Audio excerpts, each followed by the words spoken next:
Hey guys and welcome back to a new video. मेरो नाम हो बन्दन र गाइस आजको भिडियोमा चाहिँ हामी HTML बाट एडमिसन फर्म बनाउन सिक्छौं जसमा चाहिँ एडमिसन फर्म चाहिँ फर्म र टेबलबाट बन्नेछ. So guys, let's start our video without any delay. So first thing first, we need our HTML boiler template. त्यसको लागि अब फर्स्ट हाम्रो डकुमेन्टको टाइटल चाहियो एडमिसन फर्म. सरी क्यापिटल भयो. Admission form. Okay. After that हामी directly body part भित्र jump गरौँ. Title राखिसकेपछि फर्स्ट थिङ हामीलाई बडी भित्र चाहिन्छ. हामी चाहिँ अहिले बडीको एउटा फर्म चाहियो हैन. त्यसको लागि एउटा फर्म ट्याग हुन्छ. फर्म एक्सन अहिले हामीले चाहिदैन. So simply remove this action. Form यति भइसकेपछि फर्मको हेडर चाहियो एडमिसन फर्म भनेर. एडमिसन फर्म यति ठीक छ. आफ्टर दैट हामीलाई अब के चाहियो भनेपछि फर्म भित्रको एलिमेन्ट जस्तो इनपुट चाहियो, नेम, क्लास, एड्रेस, जेन्डर, फाइलहरु त्यसरी चाहियो हैन. त्यसको लागि चाहिँ हामी टेबल युज गर्छौं गाइस. त्यसको लागि आफ्टर दिस हेडर हामीलाई चाहिन्छ टेबल ट्याग. अब टेबल ट्याग राखिसकेपछि टीडी र टीआई हामी युज गर्न सक्छौं. So let's start from table row tag. Table row tag भित्र एउटा टीडी ट्याग लगाउने. एन्ड आफ्टर दैट सो जस्तो मलाई लाग्यो कि मलाई यो जो नेम भन्ने चीज छ त्यसको कलर चाहिँ रेड गराउनु छ. सो त्यसको लागि के गर्ने भनेपछि एउटा फन्ट ट्याग छ. Font colour equals to red. यति गरिसकेपछि हाम्रो फन्ट चाहिँ रेड कलरको हुन्छ. त्यो भित्र अब हामीले के चाहियो भनेपछि हामीले लेख्न छ नेम भनेर हैन. नेम. ओके. यति गरिसकेपछि चाहिँ हाम्रो नेम भनेर आउँछ. So let's check it out.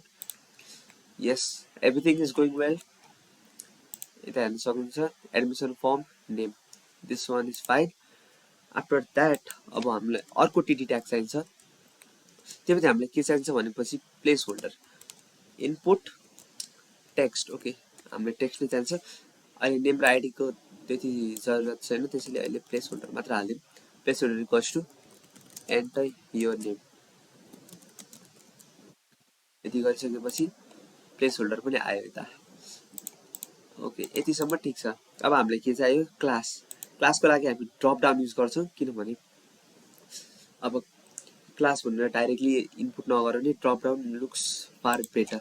So TR पछि एउटा बीआर ट्याग लाइन ब्रेकको लागि. अब अर्को टीआर ट्याग लेखौं table data and there is gonna be class. यति गरिसकेपछि अर्को टीडी ट्याग अनि त्यसमा चाहिँ ड्रप डाउन लिस्ट आउँछ. ड्रप डाउन लिस्टको लागि फर्स्टली सेलेक्ट ट्याग हुन्छ. सेलेक्ट ट्याग भइहाल्यो. नेम र आईडी लाई अहिले हामीले चाहिदैन. So we are going to remove it. त्यो भित्र हामीलाई अप्सन चाहियो. अप्सन भ्यालु अहिले असाइन गर्नु पर्दैन. Let's just give it 1 and duplicate this line. लाई चेन्ज गरेर 2, लाई चेन्ज गरेर 3, चेन्ज गरेर 4, 5 र 6 सम्म अहिले क्लास राखौं. अहिले हाम्रो मिसन चाहिँ फर्म मात्र बनाउनु. We are not making it fully workable. So अहिले यति क्लास 6 सम्म मात्र राख्दियौ. सो टीआर ट्याग पछि अब लाइन ब्रेक चाहिहाल्यो. अर्को टीआर ट्याग. त्यो भित्र हामीलाई एड्रेस चाहिन्छ. एड्रेस.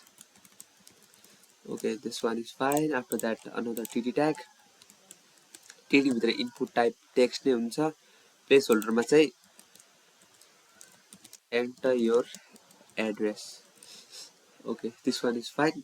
अब हेरौँ यतिसम्म ठीक छ. क्लास 1 2 3 4 5 6 ड्रप डाउन पनि बनिसकेको छ. Enter your name, address, everything goes well. अब त्यसपछि हामीलाई चाहियो जेन्डर. त्यसको लागि चाहिँ हामीलाई रेडियो बटन चाहियो. सो फर्स्टली रेडियोको लागि चाहिँ जेन्डर यतिसम्म भइसक्यो. अब पार्ट आउँछ रेडियोको. Input type is gonna be radio. Name चाहिँ जेन्डर हुन्छ. अहिले जेन्डर राखौं. अनि एउटा चीज ध्यान राख्नु पर्ने कुरा कि रेडियो बटनमा नेम चाहिँ जस्तो एउटा मात्र अप्सन सिलेक्ट गर्न मिल्ने गराउने हो भने चाहिँ हामीले के चाहिन्छ भनेपछि इनपुट टाइप रेडियो नेम चाहिँ सेम हुनु पर्यो. जतिवटा अप्सन भए पनि नेम चाहिँ सेम हुनु पर्यो, नत्र चाहिँ त्यो चेकबक्सको काम गर्छ, किनभने चेकबक्सले मल्टिपल क्लिक्स अलाउ गर्छ, टिक्स अलाउ गर्छ। सो ओके, यतिसम्म भयो। Input type radio, name equals to gender, त्यहाँ राखौँ मेल, डुप्लिकेट गर्ने female. Okay, this one is fine. ल यतिसम्म ठिक छ। अहिलेसम्म के भयो, फर्मको title, name, class, address, gender. अब त्यसपछि हामीलाई के चाहियो, पिक्चर चाहियो। अब एउटा युजरको पिक्चर चाहियो भनेपछि लाइन ब्रेक दिउँ, टिआर ट्याग भयो, टिडी, त्योभित्र चाहियो पिक्चर। ओके, त्यसपछि अर्को टिडी ट्याग चाहियो हामीलाई, टिडी ट्यागभित्र input type equals to file, input file, yes. यति गरिसकेपछि चाहिँ हामीले फाइल इनपुट गर्न सक्छौँ। सरी गाइस, यति गरिसकेपछि फाइल इनपुट गर्न सक्छौँ, त्यहाँ हेर्न सक्नुहुन्छ। त्यसमा लुक्स फाइन। यति गरिसकेपछि हाम्रो फर्म रेडी छ, but we need submit and reset button for our form.